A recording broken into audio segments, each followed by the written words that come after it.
just for your audience, before we get into the main bit, like this guy's a genius. I used to cite his paper from 1991 in debates, not knowing it's him, because one of the things that he said, because I said to him in the interview, I said, "Oh yeah, guess what?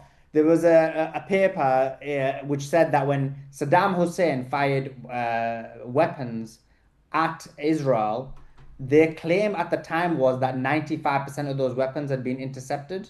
Hmm. But in reality, what this MIT professor, which I didn't know was him, had demonstrated that actually they'd only been able to intercept like 20% of them and actually 80% end up hitting. So I said that to him and he's like, "Oh, I wrote that paper." So I was like, "Oh, flip, I didn't realize." So that's amazing. But the point is he's done an update. So are we on the kick now? Shall I explain it?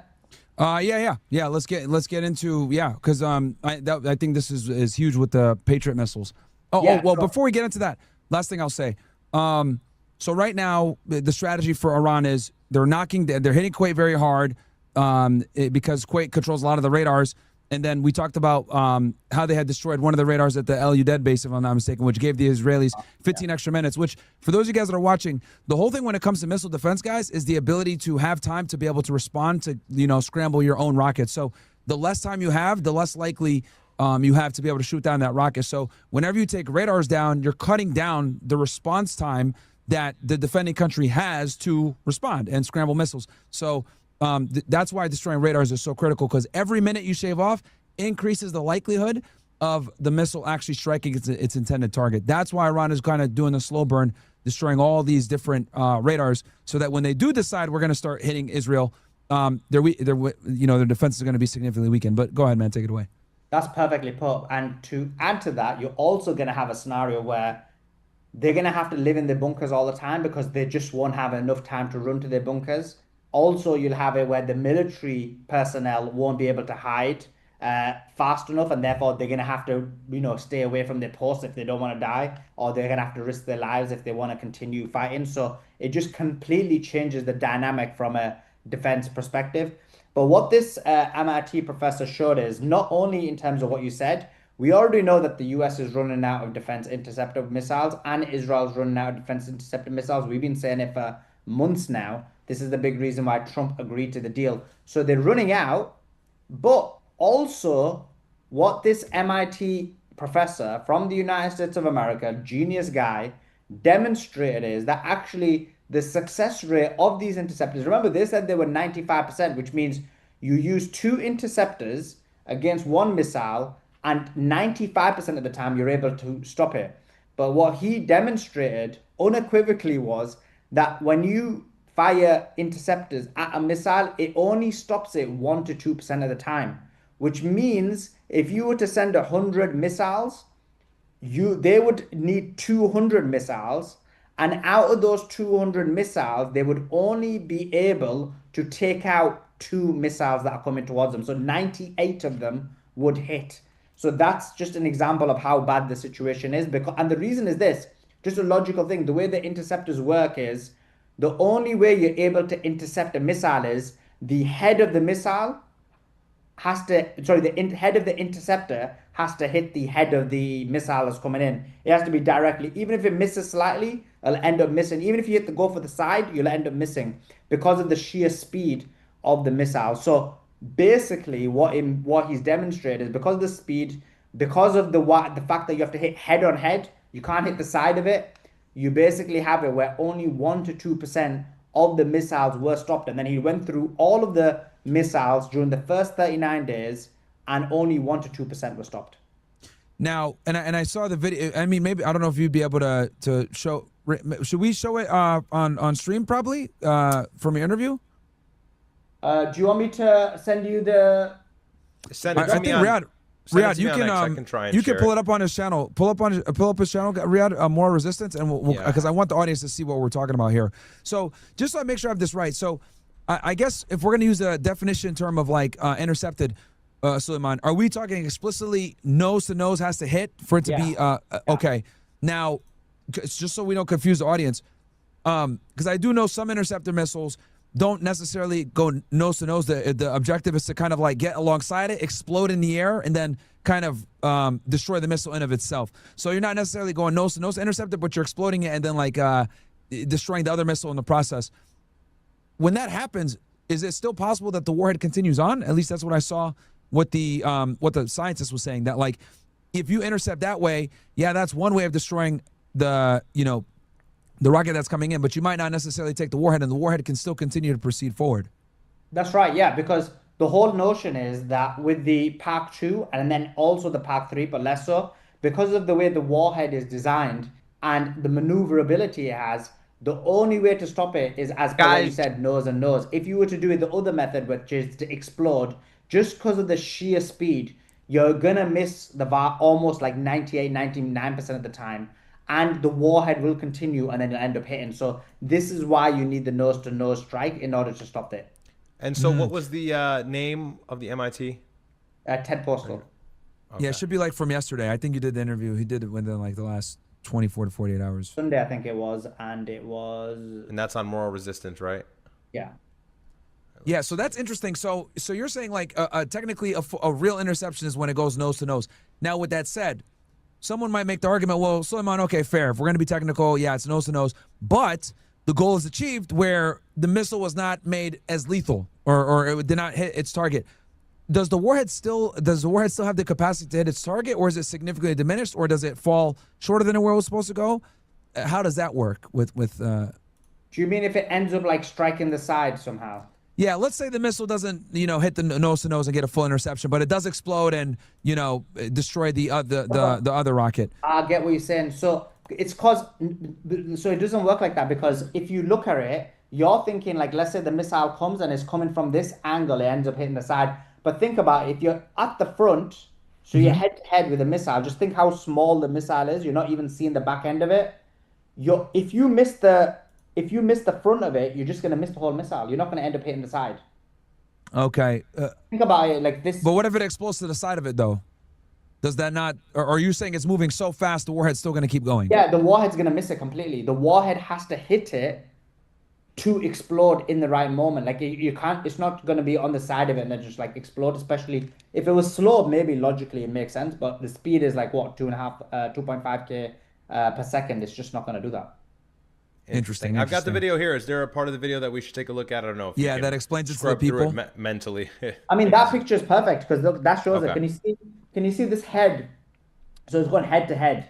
And what the radar is detecting is, can you see the kind of red and blue? That kind of shows its Yes. kind of capacity of seeing from one side to the other side. That's basically its breath in terms of figuring out what's going on. But if you look at the nose to the nose, imagine the nose is just slightly out, just a teeny weeny bit out, and the speed it's going is just going to miss it huge.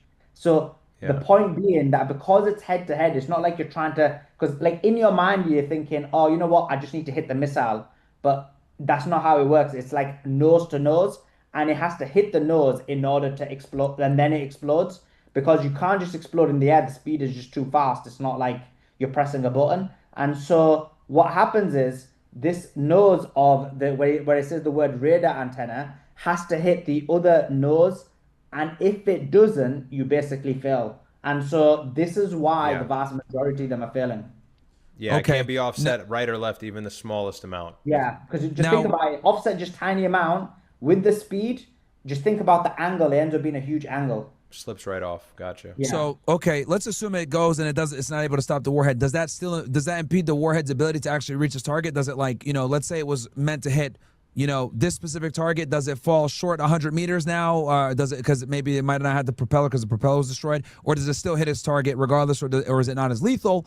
Like, what ends up happening if it doesn't fully intercept it, but it explodes near it? And, let's say the rocket's taken out, but the warhead continues on. No, it's going to be basically that wouldn't happen. They would not, because you can see when he's showing there that look, you're about to hit that, you're about to hit the side, but then the speed is so much you end up missing it. So I'm sure in the next slide he's showing how it ends up missing. So look, he said warhead not hit.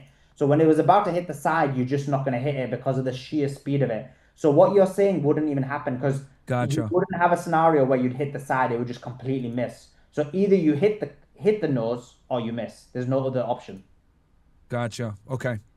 Because the speed of the rocket coming in. So the speed of the rocket, and you're only going for head to head. Just think about it, it's very small. It's not like a car. Like the car, you can think about maybe hitting a different direction, but it's literally like it's like an arrow. Just think about an arrow you got, and you're trying to a dart. think about a dart and you're trying to hit another dart. You can only hit the dart on the pin. I guess Yeah. that's not even an example because you're not going at the speed. And then it's such a speed that a slight direction move, just think about it, it's like an angle. So if we're going this way and I'm going and I'm just slightly out means I'm completely missing it. Slightly out this way doesn't mean I'm hitting that way, I'm just completely missing it. So you end up just completely missing it.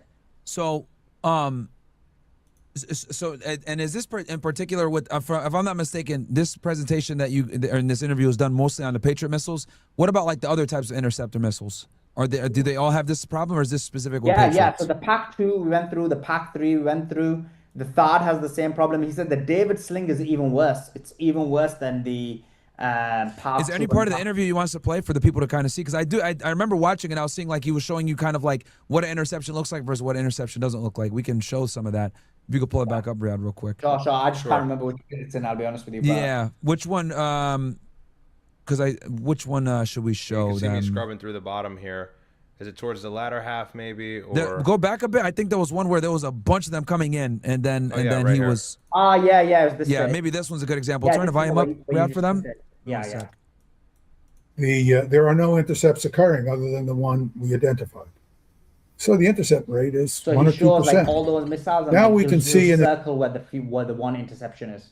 example of a video that when you Yeah, analyze so it you see that slowly, flash there? you He will says see that there will flash there Yeah, was the one of flash. the interceptions. Okay, I'll just play it one more time. see an Anybody example missed it. of So that quick flash right there. So that was an interception. Yeah. a video that when you That one there. analyze No, it it's that one there. Okay, yep. You could see it. You could see it dissipate in the air. Yeah, Okay. slowly, you will That's see one there of the were 4 interceptions. I ground think he circles it explosions. afterwards and he slows it down. See some interesting events But I believe it's that that one. you can only see when you play it You slowly. can turn the volume on Try to show too. There's Can we a not hear flash him? from the Oh, can you guys not hear it? I can't hear it. No. Oh, holy. You know dirt what? You might have to moment. hit share audio. That's what you Yeah, got to do. yeah. Hold on. Yeah, open it back up and then hit share audio, and then they'll be able to hear. Share settings. Let's see. Dude, Zoom is rocket science. Yeah, Zoom is annoying, dude. Hold on. Audio. Okay. Let's see. Yeah, I'm not. Hold on. See if I can get it to go. Share. Yeah, you know what? I don't see the option for it. Because it should show when you're about to share it. It should say share audio on the May have to side. stop and then start again, Yeah. and then share sound. All right, you should be able to hear it now. ground that you see. Yep, That's got an it. explosion Now we rate got it. of an Perfect. unintercepted warhead. So now he's going to that explain it, exploded on Chad. the ground and lit the clouds up from below. Then we'll see another such example. You can see lower left, the explosion on the ground, the clouds are lit up. Now we see a third unintercepted missile coming in, and it dispenses submunitions. And then it goes to the ground and it explodes. So this is a complicated warhead. This is a warhead that contains both a unitary single munition and also is carrying submunitions. And then we'll see the flash of still another explosion on the ground, which means that there were 4 ground explosions, no intercepts in this particular case. We're just seeing this thing again because I want the audience to see these submunitions Okay, at so a I was wrong. higher That was the resolution. interception. That was basically one missile that basically spread into multi munitions. Personnel submunitions. They're small. That's the submunitions. cluster If you missiles step that they were on them crying or about. they Israel's explode complaining near you, about. they'll take off a leg or kill you. And they're falling to the ground. You know, And so this just makes me curious, Suleiman. The strike that had killed U.S. soldiers in Jordan. Now I think it's 3 U.S. servicemen that was killed. Another one in, I think, either Kuwait or it was Iraq. But was that even a highly technological missile? Was that just from what I'm hearing, that was a normal missile, and the fact that cracked airspace was already concerning. Or was I it don't a know if you knew drone? the- It might have even been a drone. Because I saw footage of the. It sounded to me like it was a drone when that rocket hit at the base. We could Yeah. pull up the footage on Twitter. Sure. So like somebody recorded it, and it sounded like a drone to me because you could hear the light like as it was coming in. Yeah, here. I can Which pull it up really it's quick. insane that these like $20,000 drones are completely destroying these bases that cost us billions of dollars to make, dude. It's insane. It's absolutely insane. Yeah, no doubt the drones have been highly effective. In terms of that specific incident, I'm not sure what was used, whether it was a missile or a drone. I would have assumed it was a missile, but if there was a drone, that's quite shocking that they took out. I think someone like showed it on Twitter. I got it right here. You got it? Okay. Yeah, it's black, but you should be able to see it, and hopefully, You're sharing audio? I don't know. Let's see. Hold on. Let me just try one more time so I can ensure. I don't Yeah, have and you do got to it check it every time. Yeah, it's on. I don't know if there's sound on this though. We'll check really quick. Let's see. Is this the video you're talking about? That was so. Yeah, that might be one of them. Yeah. There's This no was audio one- though? This was one of them, and then let's see. Oh, my tab is muted. Look at me, bro. There you Okay, go. I was there we going to go. say.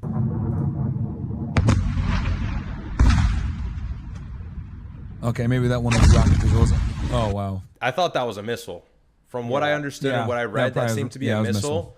That in that specific area the missile struck, the U.S. had a critical mistake and a critical gap in their air protection and missed that one. And allegedly, that wasn't even a hypersonic or anything special. And so, And that was in just Jordan, makes- right?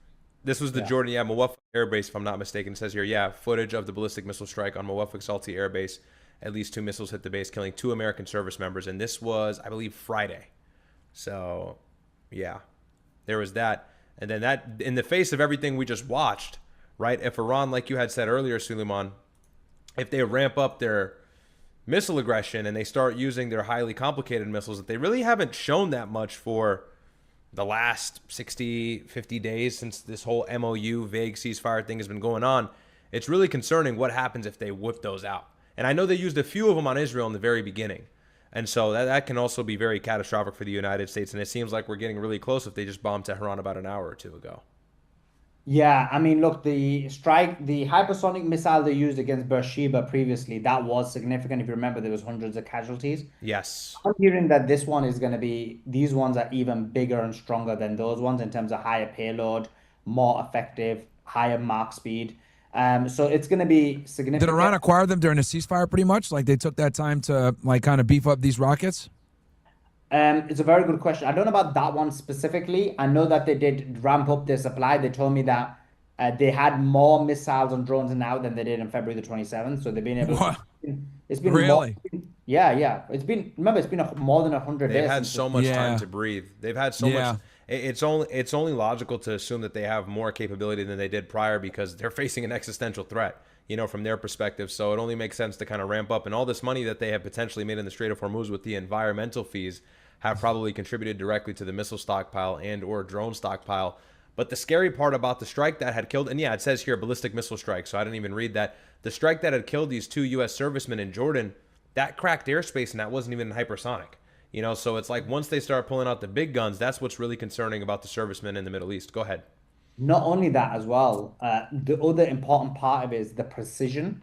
So Yes. I remember they're using the Chinese Baidu system for the precision. And one thing they told me was that they were going to be targeting these apartment buildings where the US soldiers are.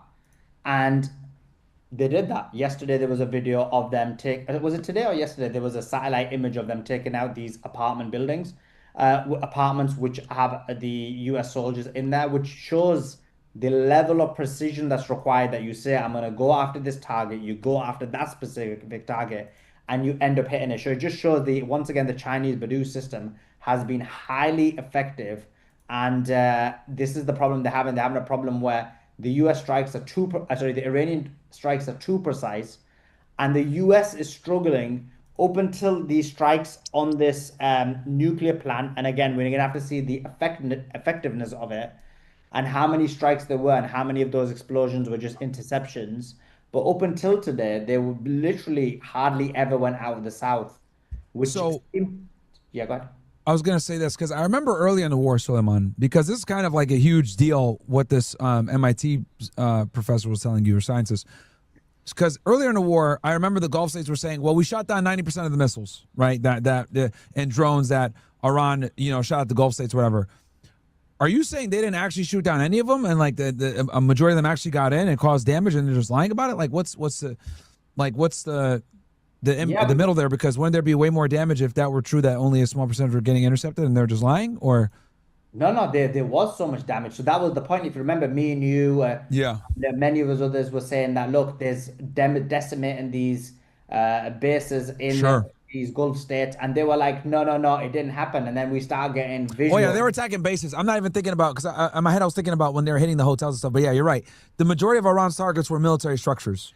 Well, Yeah. So in these Gulf states. this right here speaks to what Suleiman was just saying a moment ago. Satellite data reveals the damage to a power substation in Bahrain that was supplying a U.S. command and control center. So it seems like they're getting really accurate with their satellite data. Again, like you said, provided by who knows, maybe the Chinese, but obviously the Chinese. But there's video now surfacing of like them being able to target all of these very critical locations that are responsible for the U.S. having leverage over Iran. So I saw a lot of that on X2. I can't find the one where they had satellite for apartment buildings, but I know that that's very true as well. Didn't they Go ahead. strike a fancy hotel in Oman, if I'm not mistaken? Crown Plaza or something like that. They hit some. I didn't I see think that. you might be right about that, yeah, but I can't remember fully. But just another important point about the bases in Israel. So if you realize that they're moving a lot of these aircrafts to Israel, so that's another Yes. strategy that Iran has, which is, as you know, the US is running out of oil reserves, and they have a Hmm. problem with the amount of fuel they have in order to basically supply the KC-135 tankers. And so by moving the US aircrafts more closer to Israel or into Israel, just think about how many times you're going to have to refuel even to get to Iran. So just from a logistical perspective, again, this is causing major issues. They're well aware of the fuel crisis that's occurring in the United States, for the United States. Yeah, because from Israel to Iran, I don't think an F-35 can go there by it can't go there by itself. It has to. You need a refueling Oh, you jet. need multiple refuels. Yeah, Yeah. Yeah. So man. bad news all around. Really not the best set of circumstances if the United States is going to plan to escalate, which everything points to the U.S. escalating, which is just surprising because the timing couldn't be worse. But sorry, were you going to say something, Myron? No, it's just the thing that I'm most concerned about, because I saw in the news that Trump plans to ramp things up, but also the Iranians plan to ramp things up. So it's like it's going to be like a collision course at this That's so point. true. Yeah. It's Yeah. like they're That's going to true. slam head in, and like now it's like, do we even have a political off ramp now at this point anymore? It's like it was like, what the hell are we going to do here? So it's like, and then midterms around the corner. It's like, Yeah, it seems like Trump is completely bought in it. He just wants to try and finish the conflict in Iran, but it's just not going to happen. And this is the nature of Iran. They're entrenched. They're ready. They've been ready for a long time. They've seen all of their neighbors fall to the same U.S. intervention strategy and the same Israeli intervention strategy, which is just killing a bunch of high-ranking military officials. And like we've always covered, they have the I saw mosaic today, defense. Riyadh, if you could pull it up on YouTube, I think Trump told the Gulf states to be prepared for escalations in the conflict. Can you look that up? I think that broke this morning or earlier today. I saw that. Basically telling the Gulf states like, hey, get ready because like we're going to ramp up the conflict. And it's kind of crazy because the people that are going to suffer the most from this war are the people in the Gulf states. Like, you get what I'm saying? Like, they're the ones that need the desalination plants. They're the ones that need the water and the food and everything. Because I didn't know this, but apparently Iran has a lot of access to fresh water, so their desalination plants are not as important for them as it is for like these Gulf states, Yes. right? And then I also heard that there's roughly 130 power plants all across Iran. United States can't bomb all of them, but obviously Iran can impart a way more damage to the Gulf states prior to all 130 of those power plants being destroyed or desalination plants. So it's like whatever the United States hits on Iran can hit in the Gulf, and it's going to have 10 times the effect because of obviously the geographic location of these Gulf states. Like they're literally building cities in the middle of nowhere in the desert, right? So yeah, I think this just, if anything, puts the Gulf states in a worse situation. So it's like, of course, Trump is like, hey, we're going to go to war and get ready. We're going to escalate. It's like, wait, hold on. We got dragged in the middle of this. Yeah, Yeah, and just I think I have the. Sorry, go ahead, Suleiman. Yeah, just to add to what Myron said, like for example, in the UAE, you've got Al Dhafra nuclear plant. So that's just one plant you need to take out. For example, Kuwait, they've only got two desalination plants and 90 some percent of the water is relying on it. They've taken one out, one more, and Kuwait ceases to exist. UAE, 40% of its desalination. You take out Jebel Ali, and you're basically taking out 40% of it. So you're right, Myron, in what you're saying. It's just like they're relying on such a small amount to survive of plants, of desalination plants or power plants. Whereas, as you said, Iran, it just won't impact them. And Iran makes like 80% of their food, if I'm not mistaken. They actually make enough to export food to other people. So in my head, I'm like, the Gulf states are going to suffer way more than the Iranians are, because the Iranians are going to be able to hit back quickly to a point where the Gulf states are going to feel the pain.